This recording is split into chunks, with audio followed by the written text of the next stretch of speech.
कार्तिक महत्म में द्वितीय अध्याय। श्री कृष्णचंद्र जी ने कहा, हे देवी गुणवती, अपने पिता और स्वामी को राक्षस द्वारा मारे जाने का संवाद सुनकर पिता और पति के क्लेश से दुखित होकर करुण विलाप करने लगी। हाय नाथ, हाय पिता, हमको त्याग कर तुम कहाँ चले? मैं अकेली कन्या हूँ, आप लोगों के बिना असहायिनी। अब मैं क्या करूँ? अब मेरे भोजन और वस्त्रादि की व्यवस्था कौन करेगा? घर में स्नेहपूर्वक पालन पोषण कौन करेगा? मैं कुछ नहीं कर सकती। मुझ विधवा की रक्षा कौन करेगा? मैं मूर्खा कहाँ जाऊँ? कौन मेरे दुख को दूर करेगा? कहाँ रहूँ? क्या करूँ? हा देव, मुझ पर ऐसा कोप हुआ है, अब मैं कैसे जीऊँ? मैं बड़ी ही पापिनी हूँ।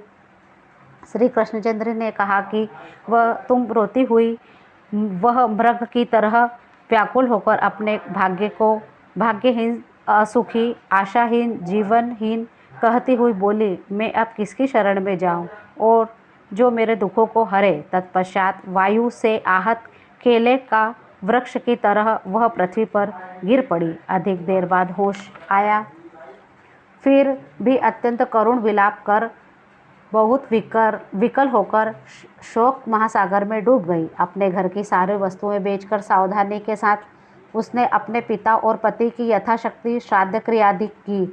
उसके पश्चात उसी पुरी में निवास करती हुई वह विष्णु भगवान की भक्ति में तत्पर होकर शुद्ध तथा शांत भाव से अपने इंद्रियों को वश में करके वहां रहने लगी। उसने जन्म से लेकर मरण तक एकादशी का व्रत तथा कार्तिक मास का विधिवत सेवन किया। हे प्रिय, ये दोनों एकादशी और कार्तिक व्रत हमें बड़े ही प्रिय है।